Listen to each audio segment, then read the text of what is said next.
Dando continuidade à conferência em homenagem ao Elon Lages Lima, nós temos a apresentação do Paulo César Pinto Carvalho, Rankings do Google aos esportes. Muito obrigado. É uma grande honra para mim estar aqui na conferência em homenagem ao Elon. E eu escolhi falar de um tema que se relaciona com uma das atividades que o Elon tem sido fundamental, a atuação dele, que é na preparação de textos para o ensino de temas mais elementares da matemática. Tá? Em particular, o tema sobre o qual eu vou falar tem muito a ver com álgebra linear, que é um dos muitos assuntos nos quais o Elon contribuiu aí com literatura importante aí para o ensino da matemática. Então, o ponto de partida desse estudo, dessa aplicação que eu fiz em colaboração com o Moacir Silva, para quem não está reconhecendo, o Moacir Alvim Horta Barbosa da Silva, da FGV, foi estudar, tá, o que acontece com o mecanismo de busca do Google. E aí eu estou dando um exemplo do que faz o Google quando você busca análise real volume 1, por exemplo. Tá? Então, a página que o Google nos dá, tá, nos faz o que é correto. Tá? Ele diz que esse nome, análise real volume 1, está extremamente associado, tá, ao trabalho do Elon. Tem lá um concorrente seu nela. Não. Tem o Dias Agudo, tá, de Portugal, que também tem um análise real o volume 1. Ele aparece também aí nessas páginas, tá? Mas isso, exatamente. Na verdade, eu segui esse link, não tem uma cópia pirata lá não, tá? Esse link aí eu segui por acaso para ver se tinha uma cópia pirata. Nesse link não tem. Tem, na verdade, vários materiais disponíveis associados a cursos de análise. Tem lista de exercício, tem ementa de curso, tá? Mas nesse link aí não tem uma cópia pirata. Mas certamente...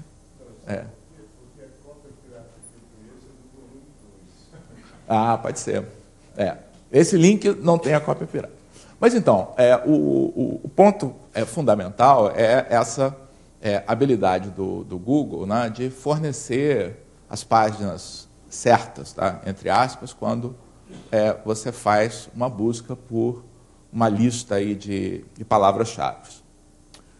Mas o ponto de partida aí desse nosso estudo foi esse livro que a gente tem aqui na biblioteca do IMPA. Então, quando esse livro chegou, eu e o Moacir discutimos algumas coisas sobre a possibilidade de aplicar o algoritmo PageRank a outras situações que não fossem unicamente no contexto, tá,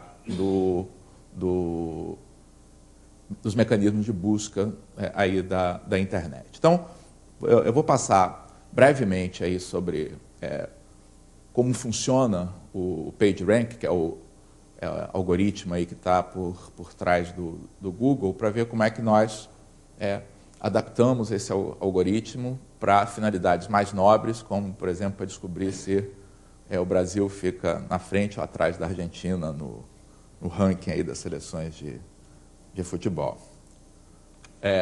Então, todo o mecanismo de busca, né, tem três componentes aí fundamentais. Tá? Ele tem um crawler, tem um robô, tem um mecanismo, tá, que percorre links de páginas, tá? E visita páginas da internet, faz uma busca, tá? Nas páginas da internet, de maneira a construir um índice. Então, percorre as diversas páginas, tá? Guarda as referências que cada página tem para as demais, tá? E dentro de cada página, lê as palavras que estão lá, as expressões que estão lá, tá? E constrói, tá, um índice para pesquisa, para poder descobrir, por exemplo, quais são as páginas, tá, que têm as palavras análise real, volume 1, não necessariamente nessa ordem. Mas isso só não basta. Tá?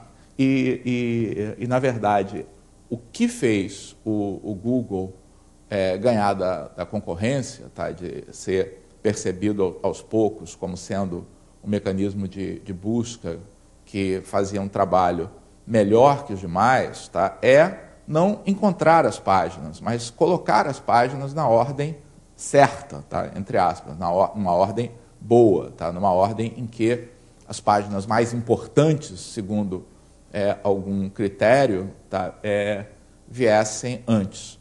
Tá? E quando o Google chegou à cena, aí, tá, em 1998, já havia outros mecanismos, tá, úteis e muito utilizados.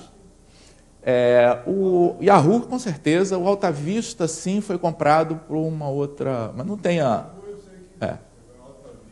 hoje em dia, o principal concorrente aí é o Live Search da Microsoft, né, que certamente embute a tecnologia aí do Google. Mas qual é essa diferença? Então, o que a diferença fundamental é que, essencialmente, os outros mecanismos de busca mediam a importância de uma página de maneira absoluta. Então, uma página era importante quando ela era muito votada. Então, se você tinha muitas referências, tá, a uma determinada página, tá, isso fazia com que ela viesse listada em primeiro lugar. Tá? A ideia do Google, só isso, tá, que fez esse diferencial, foi não medir a importância, tá, a importância através do número de referências, mas fazer isso de uma maneira algo circular. Tá? Esse algo circular significa escrever uma equação, um sistema de equações, no qual essa quantidade aí de referências é ponderado pela importância das páginas. Tá? Isso é o que faz com que as páginas produzidas sejam uma boa ordenação das páginas que a gente está buscando. Então, de maneira mais matemática, tá, o que foi feito aí nesse modelo, tá,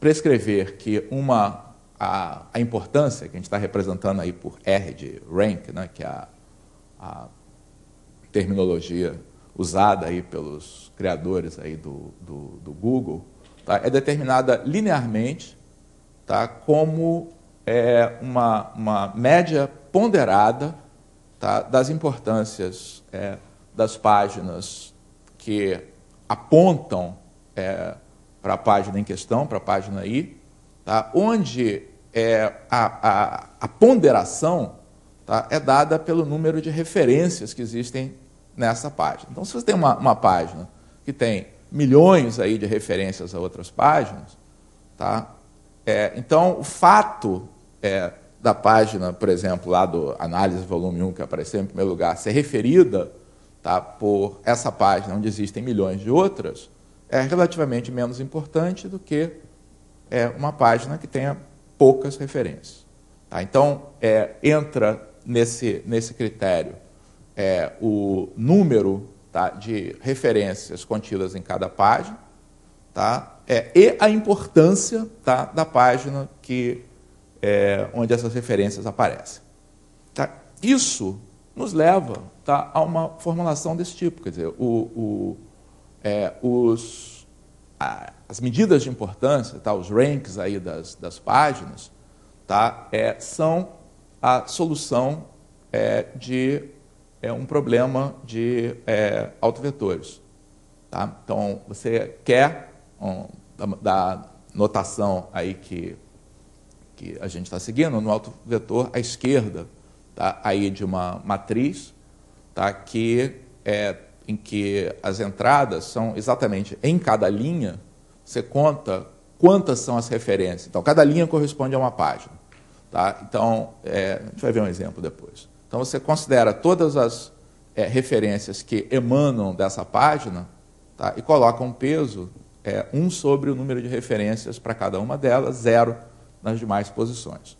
Tá? E, na verdade, a proposta original lá do pessoal do Google, que eu acho que é o que está descrito, inclusive, no pedido de patente, etc., na verdade, é o algoritmo iterativo que leva a essa solução.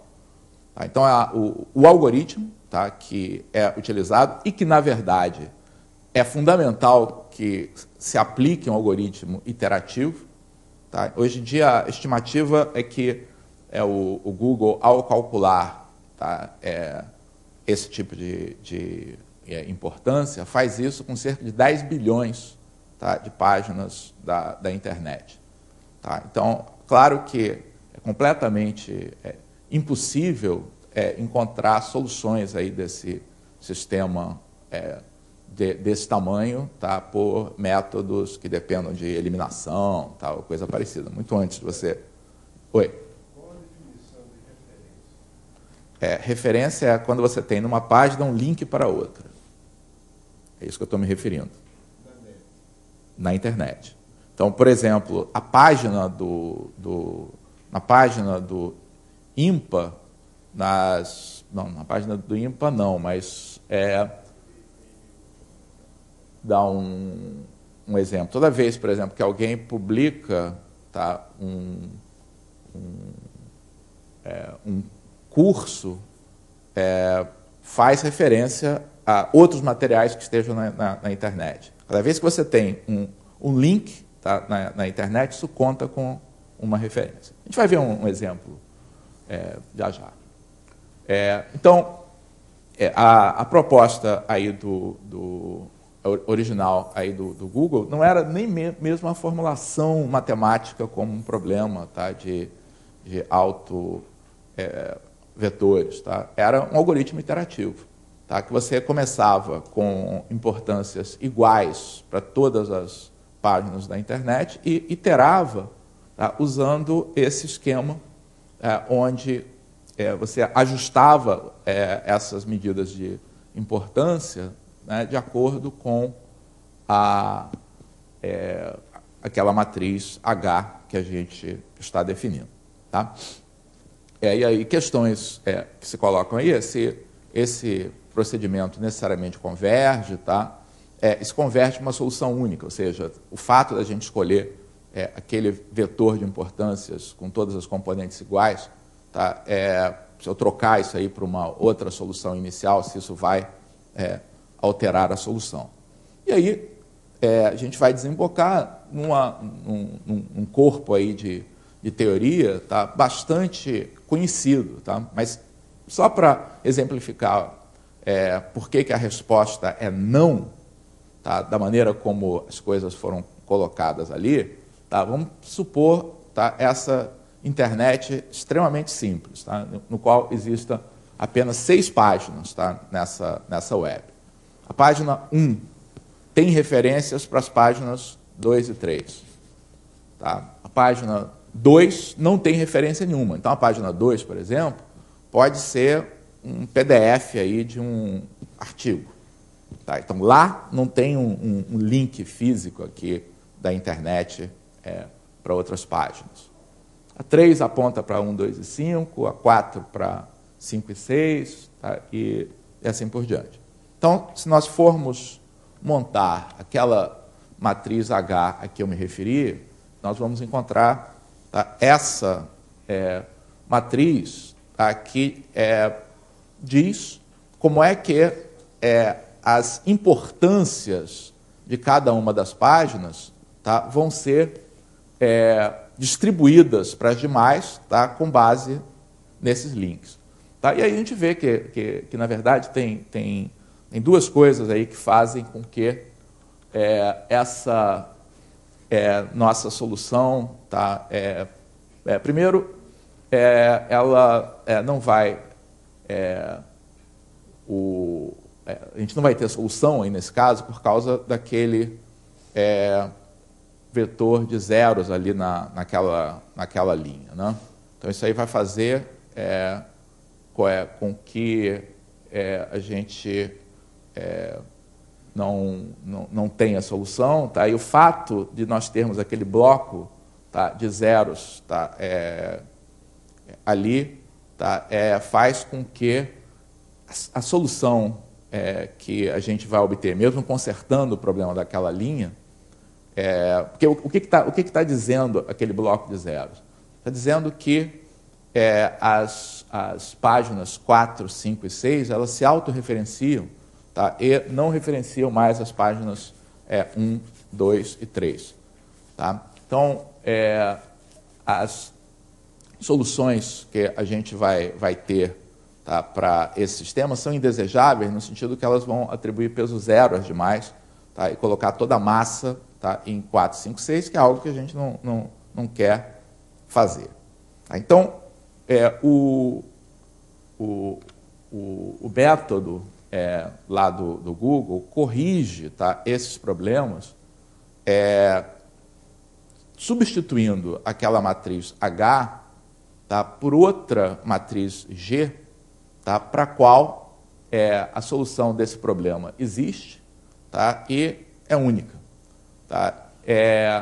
Então, e isso aí tem a ver, tá, na verdade, esse é um problema que pode ser colocado em termos da teoria das cadeias de Markov, tá, que nos dão, inclusive, uma intuição importante para o que essa medida de importância está fazendo. Então, quais são as correções? Primeiro, essas linhas nulas são substituídas, tá, por linhas que, como as demais, somem 1. Tá? Então, com isso, ao substituir H por essa matriz S, tá, nós já temos o que se chama uma matriz estocástica. Tá? Uma matriz estocástica descreve a matriz de transição de probabilidade, tá, em uma cadeia de Markov. Então, o modelo que a gente passa a ter é o seguinte, tá? Suponhamos que você tenha, tá, uma certa medida de probabilidade de você estar, tá, em uma determinada página da internet. E aí você vai fazer uma transição, você vai apertar algum link para ir para uma próxima página. Tá? O que essa matriz a matriz S representa é exatamente essa matriz de transição de probabilidade. E a substituição lá da linha nula por 1 sobre n, 1 sobre n, 1 sobre n, diz o seguinte: se você chegar a uma página em que não haja links, então você escolhe a próxima página aí para a qual você vai, ao acaso. Só que um fato bem conhecido aí na teoria aí das cadeias de Markov, tá, é que a solução, a existência, tá, e unicidade, tá, de uma distribuição estacionária, tá, e o fato de que essa distribuição estacionária é o limite, tá, da probabilidade de você estar em cada estado, depende de uma condição adicional, tá, que é a matriz de transição de probabilidade ser irredutível, tá, e aperiódica. Tá? Então, essa condição é garantida no momento em que a gente soma a matriz original, tá, uma outra matriz que tem todos os elementos iguais a 1. Quer dizer, todos os elementos iguais a 1 sobre n. Então, você faz uma combinação convexa, tá, da matriz estocástica produzida substituindo a linha nula por todos os termos iguais a 1 sobre n, tá, mais, tá, uma matriz que representa uma componente de trocas aleatórias, tá, entre as páginas. Em particular, isso destrói possíveis periodicidades e garante que você tem sempre uma probabilidade positiva de ir de uma página para outra. Tá? Então, quando você tem isso numa cadeia de Markov, tá? Então, a probabilidade limite, tá? Existe, tá? E é a única probabilidade estacionária, tá? da cadeia. Tá? Então, é isso que o ranking do Google faz. Tá? Ele olha a internet, tá? Como uma imensa cadeia de Markov, em que os estados são as páginas aí que você pode visitar, em que as probabilidades de transição correspondem a, dado uma página que tem um determinado número de links, seguir qualquer um desses links com igual probabilidade, tá? E calcula essa probabilidade de limite da cadeia. Então, uma interpretação aí dessa probabilidade é que se você colocar, tá, um robô, tá, o tempo todo navegando na internet ao acaso, tá, seguindo aí os links, tá, e com dados aí por essa matriz G, a importância de cada página corresponde à fração do tempo, tá, que o navegador vai passar, tá, em cada página da rede. Tá? Então, essa é a metodologia. Então, por exemplo, nesse nosso exemplo, tá, eu estou colocando, fiz lá a alteração, tá, substituir a linha nula para uma linha em que todos os elementos têm valor igual a 1/6, tá? Então eu posso pular dela para qualquer outra página da internet, inclusive ela própria, tá? E fiz uma combinação linear, tá? Em que esse alfa, que é um parâmetro aí do modelo, tá? Você muda esse alfa, muda o resultado. Tá?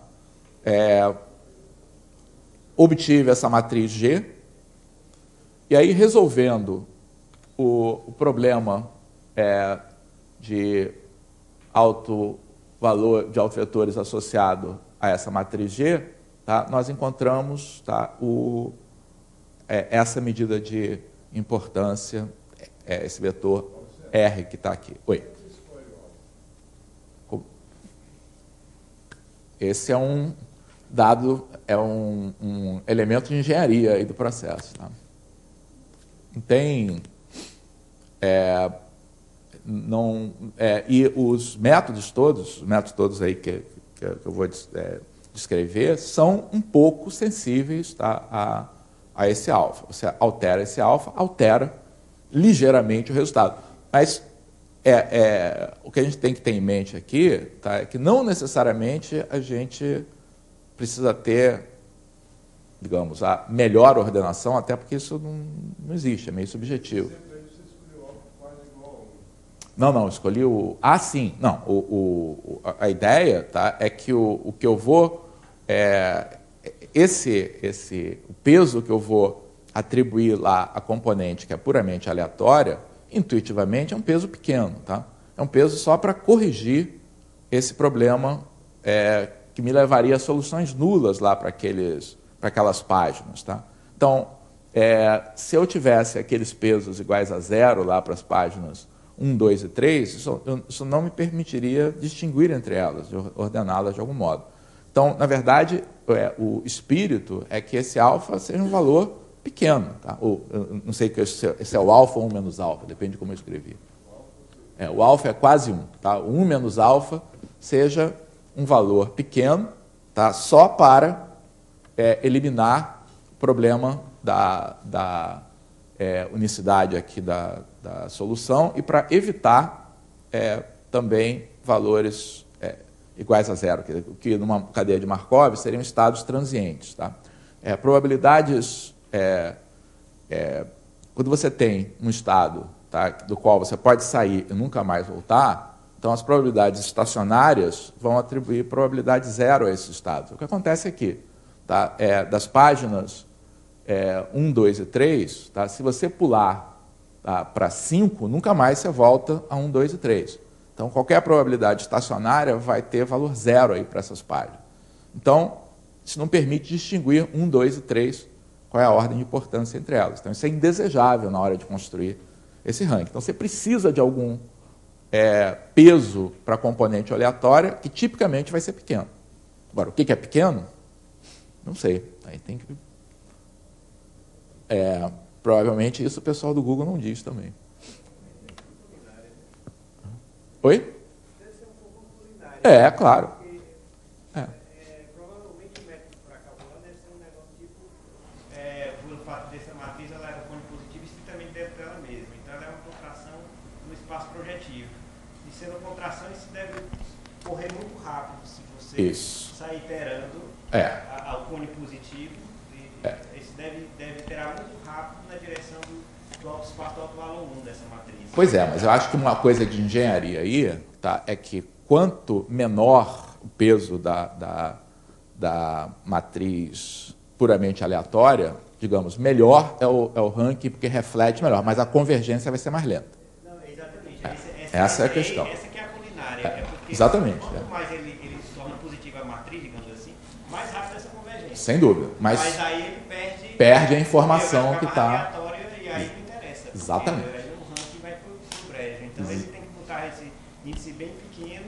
Mas para funcionar a convergência. Que a convergência depende muito, inclusive, das máquinas, da força computacional das máquinas. Mas é claro também que hoje em dia essa convergência é acelerada porque você tem soluções anteriores. Então, quando você vai rodar esse modelo novamente, você não vai começar do 1 sobre N, 1 sobre N. Você vai começar do ranking que você tinha mês passado, não sei qual é a frequência. Porque ele... Já foi aperfeiçoado há algum tempo e foram colocando as sem dúvida. no lugar, calibrando, né? Sem dúvida. Hoje em dia, cada vez calibra, o negócio vai ficando melhor. Mas a ideia é bem simples. É bem simples, A ideia do teorema de Perron. Exatamente. Não, depois eu vou falar sobre isso depois. Porque, então, naqueles dados, então, se a gente fosse contar, por exemplo, referências absolutas aqui, então, a página 1 só é apontada por 3, a página 2 é apontada por 1 e 3. Então, se a gente fosse usar o critério de número de referências, então haveria um empate aí entre a 2, 4, 5 e 6. Tá? Porque todas elas são apontadas por 2 das páginas. Tá? E esse método permite colocar uma ordenação, tá, que tem uma lógica. Por exemplo, a página 2, certamente, tá, é menos importante que a 4, 5 e 6 por causa da transiência aí da página 2. Tá? Muito bem.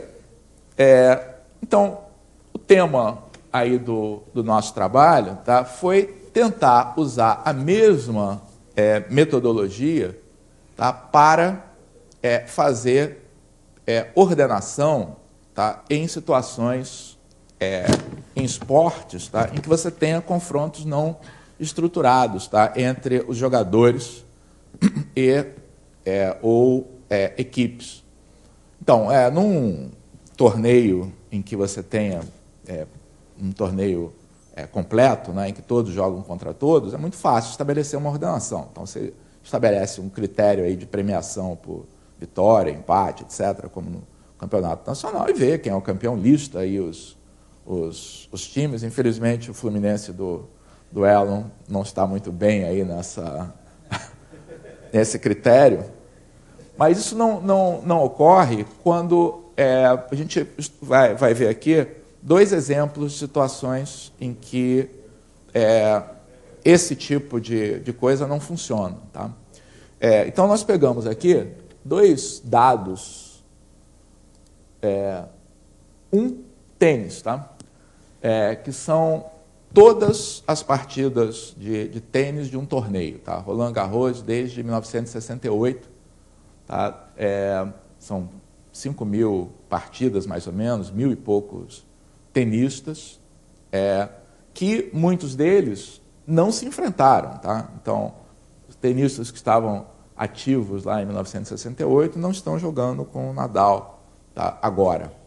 Então, estabelecer um ranqueamento aí de todos os tempos, tá, exige um critério de comparação que não é confronto direto. Tá? nada disso. As situações são diferentes. O outro conjunto de dados aqui que nós pegamos, tá, são os jogos entre seleções de futebol. Tá? Esses dados vão até agora, até o dia 20 de agosto, tá? E começam em 1933, lá nas prévias da Copa do Mundo de 1934. Então, no site lá da FIFA tem 19 mil e poucos jogos, tá, entre seleções, que também tem esse caráter de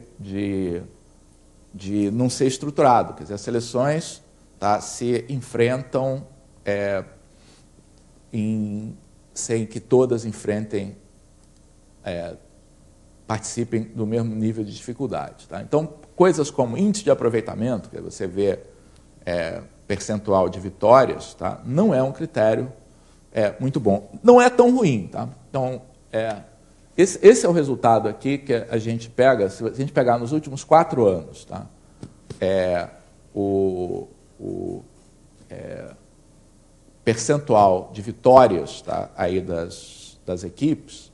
Tá? Então, para efeito disso aqui, um empate está sendo considerado meio ponto para cada um, não está sendo considerado 1/3. Pode ser que isso mude aí, esse resultado. Mas a lista, tá, é uma boa lista, tá, mas tem algumas distorções. Tá? Em particular, Irã provavelmente não deveria, tá, estar aí numa lista das 10 melhores seleções. Tá? Isso certamente tem a ver com a qualidade dos oponentes, tá, na Ásia, etc. Não é muito ruim, tá, mas também... Foi antes da Copa da Confederação? Isso não, foi depois.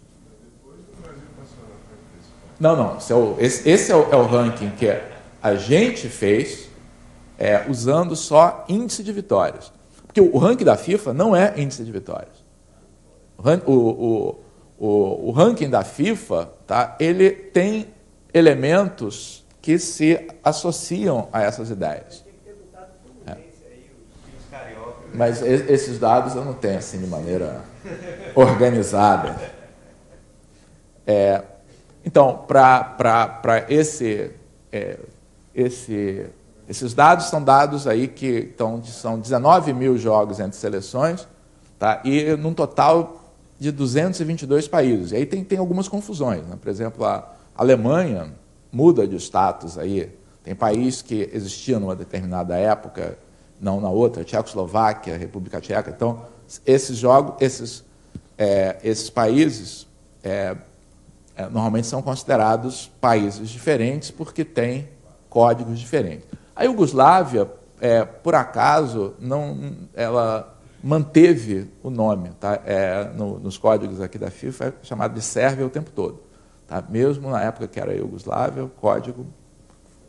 Então, os jogos da Iugoslávia, por acaso, esses são um arquivo só. Tá?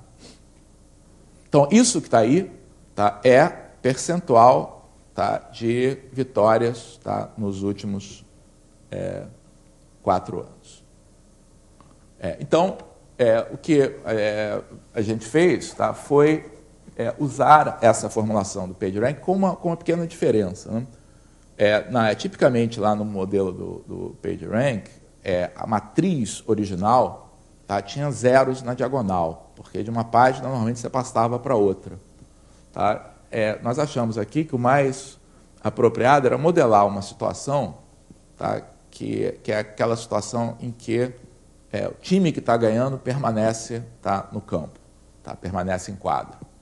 Então, todo mundo já disputou torneios desse tipo, em tênis de mesa, ou coisa parecida, em que, enquanto você está ganhando, tá, você continua jogando.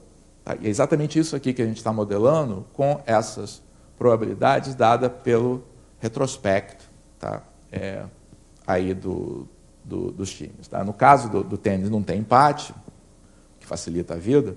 No caso aí do futebol, a gente atribui uma certa fração aí de vitória por cada empate. Então, a gente monta a matriz para cada time a gente vê quantos jogos, tá, ele disputou, tá, e calcula o número de vitórias do time, tá, e o número de derrotas de acordo com o adversário. Tá, e monta uma matriz em que a diagonal, tá, é a fração de vitórias do time, ou seja, é a mede da probabilidade baseada nesse retrospecto, tá, do time continuar na disputa, tá, continuar na mesa, ou continuar na quadra, ou continuar no campo. Tá, e o HIJ é a probabilidade dele passar o bastão para um outro time que o consiga derrotar. Tá? Então, com esse modelo, nós chegamos a esse ranking, tá, para os últimos 4 anos. Tá, o Elon vai reclamar, tá, que o Brasil está na frente, tá, da Espanha no ranking. Está um pouquinho na frente, a diferença é bem pequena. Tá? E isso se deve à maneira, tá, como o ranking da FIFA é calculado, que embute coisas que não foram colocadas aqui. Eu vou explicar quais são. Claro que esse ranking satisfaz a propriedade científica mais importante, que é o Brasil estar à frente da Argentina. Então mas se a gente comparar aí com o ranking da FIFA, tá? O ranking da FIFA é esse, tá?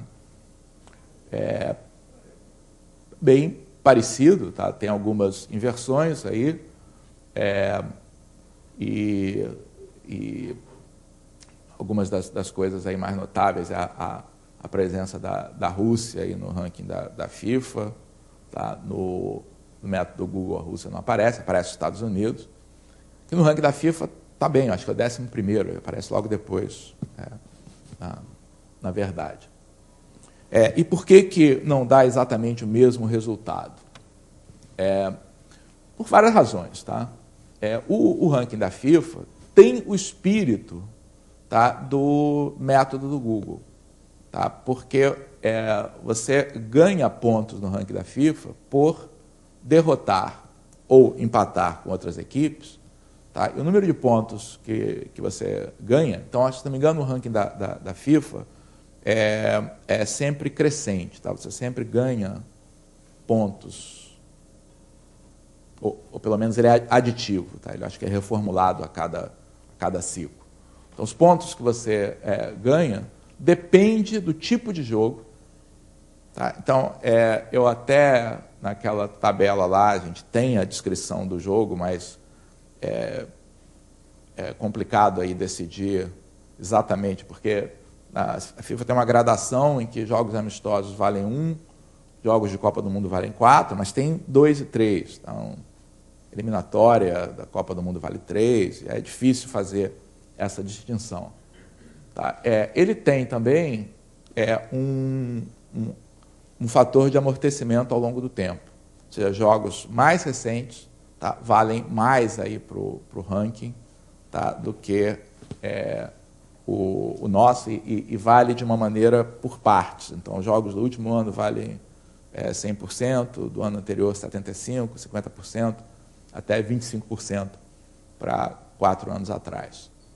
Tem também outra coisa que influi pouco, os pesos são quase todos próximos de 1, que é herdado da confederação. Tá? Isso é uma coisa meio arbitrária, tipo, times europeus valem mais um pouquinho do que os sul-americanos,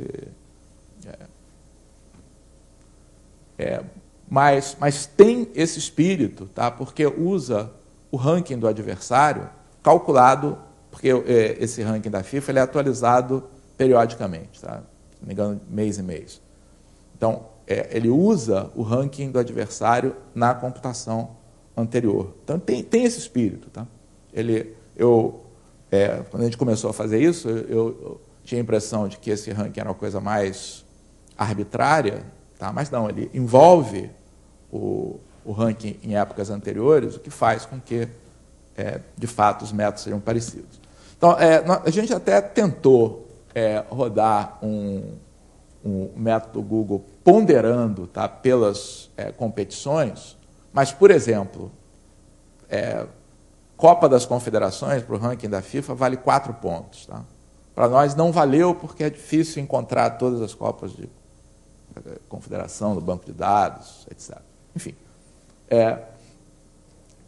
certamente há um bocado aí de experimento, tá, que pode ser feito aí com esses dados. Uma outra comparação que nós fizemos, então tudo isso aqui está considerando os últimos 4 anos. Tá? Mas nós fizemos também um ranking de todos os tempos. Tá? Então, esse é o ranking aí de todos os tempos. Então, esse é considerando todos os jogos, tá? Todas as seleções, mas com algumas seleções meio prejudicadas. Por exemplo, a Alemanha, ela está sendo considerada aqui só como Alemanha, o que significa antes de 1950, antes da Segunda Guerra, tá? E depois da unificação. Tá? Os jogos intermediários aí tem outro código lá na FIFA, na República Federal da Alemanha, não estão se comporta como se fossem 2 países aí diferentes. Tá? Então, esse aí é o resultado que a gente obtém quando considera aí todos os jogos sem peso, sem nada, né? E com todos os jogos. Para o outro conjunto de dados do torneio de Roland Garros, ele considera 5.270 jogos, de 68 para cá, tá? E ele tem uma natureza um pouco diferente do demais, né? do anterior. Então, nos jogos da FIFA, você tem um número relativamente pequeno em relação ao número de partidas, tá? E aqui você tem um número enorme. Tá? Tem jogador que, obviamente, jogou uma vez só. Tá? Jogou uma vez, foi eliminado, nunca mais apareceu. Tá? Então, é um dado muito mais esparso, tá? Do que o anterior. E as superposições, né, são menores aí ao longo do tempo. Você tem, no caso aí da FIFA, é diferente porque todos os times importantes, tá, têm um registro de confronto, tá, mais ou menos direto. Então, aqueles 10 selecionados que aparecem ali jogam entre si. Tá? Aqui não. Você tem pessoas que são importantes em épocas diferentes. Então, essa comparação tem uma natureza aí um pouco diferente. Então, esse é o resultado. Esses números aí estão multiplicados aí por um fator, acho que por 10 mil, tá? Isso não importa. Tá? Esse é o ranking que se tem, tá? E com jogadores aí em épocas completamente distintas. Tá? Então, você tem um critério aí de comparação, tá? para esses jogadores, mesmo sem que eles tenham se enfrentado. Tá? Devo dizer que, mais uma vez, esses dados são alterados lá pelo alfa. Tá? Nós estamos fazendo esse cálculo, se não me engano, com alfa igual a 0,01. Tá? Mas se você modifica o alfa, os resultados oscilam, não dramaticamente, tá? Mas oscilam um pouco. Muito bem. Então, a gente fez esses estudos aí, tá? Pela primeira vez logo depois de 2006, etc.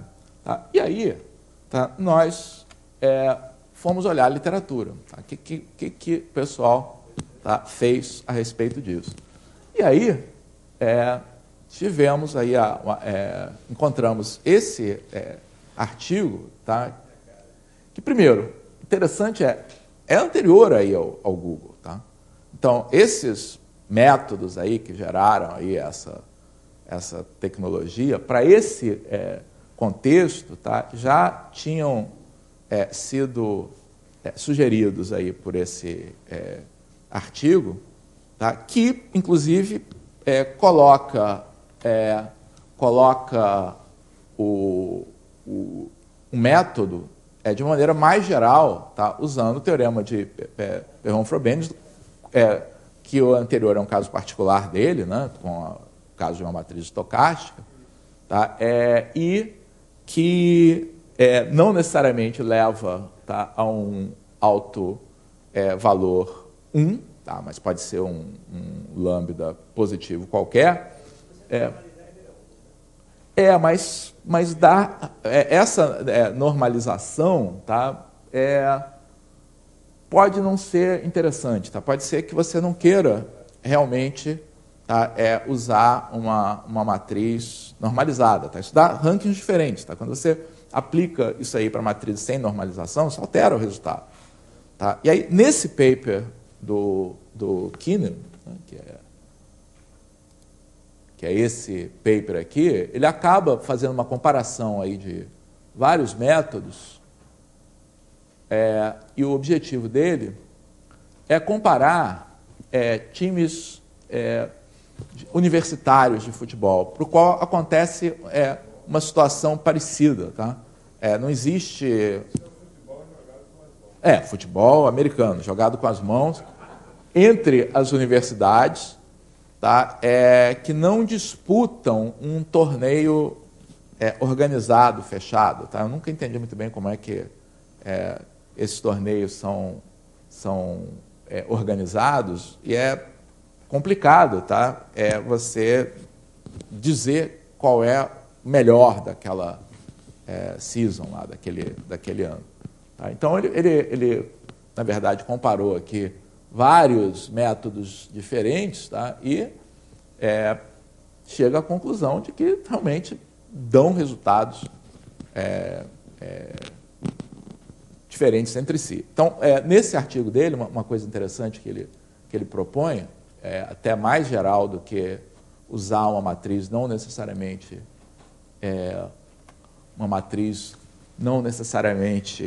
estocástica, tá? Que, na verdade, você pode estender isso aí para métodos não lineares, tá? De estabelecimento de ranking. Tá? Ele demonstra o teorema de que se você tem, então, né, nessa notação, ele tem uma função f que a partir do... Então, E e J é um número, tá, que denota o resultado dos confrontos aí, tá, entre I e J. Então, no nosso caso linear, o que a gente está fazendo é fazendo com que esse E e J seja fração na verdade, no nosso caso, esse E e J é simplesmente 1, e a gente está tomando a soma desses valores.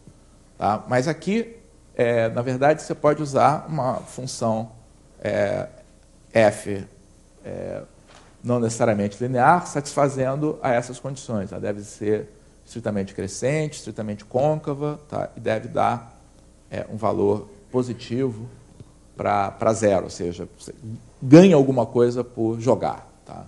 Então, sob essa hipótese, ele consegue demonstrar a existência e a unicidade de um ponto fixo, tá? Que é o que a gente está buscando, e portanto, que pode ser usado por um método iterativo, tá? Análogo ao anterior, mas usando essa iteração não linear no lugar da iteração linear. Tá? Então, esse artigo realmente é um bom artigo, tá, para servir aí como ponto de partida para quem queira trabalhar com isso, tá, que eu acho que é algo que é bem factível, tá, e bem interessante como tema para trabalho, por exemplo, para um curso de graduação, iniciação científica, que trabalha com técnicas elementares. Então, basicamente, tudo que a gente está usando álgebra linear, então, implementação desses algoritmos em MATLAB, por exemplo, 10 linhas de código, aí, não, um pouquinho mais, mas uma página aí de código, não mais que isso, em MATLAB. E é claro, tá, que se pode pensar, tá, em várias outras aplicações aí para esse mesmo tipo de técnica. Por exemplo, uma possibilidade, eu não sei se isso já foi feito, mas certamente isso aí pode ser usado como um outro método para medir efetividade de citação, tá, em trabalho científico. Tá? Então, você ter quantidade de citação, mas ponderado lá pela qualidade. E é importante, é bom para discutir com os alunos, tá, de que o fato de você ter um modelo matemático para alguma coisa, tá, não torna as coisas indiscutíveis ou absolutas. Tá? Porque esses modelos matemáticos dependem aí de decisões subjetivas, como o valor daquele alfa. Tá? Isso é algo que eu acho que é importante para quem trabalha com matemática aplicada ter aí esse sentimento. Tá? Então, era isso aí que eu tinha para mostrar. Obrigado.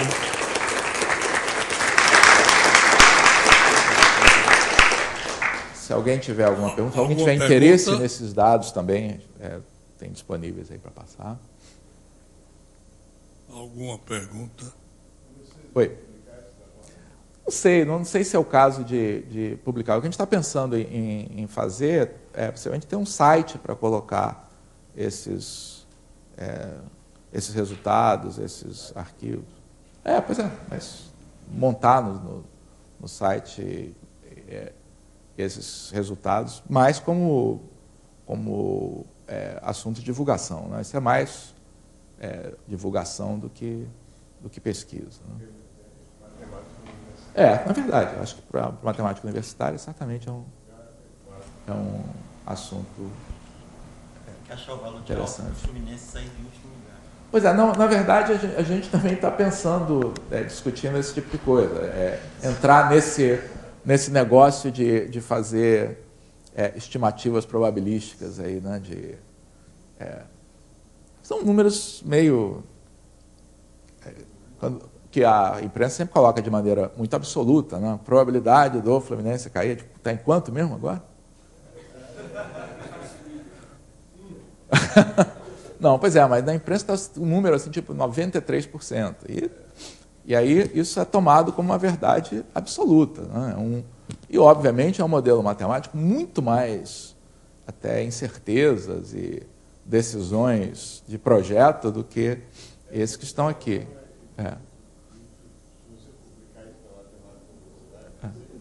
Claro. Esses são modelos, não são...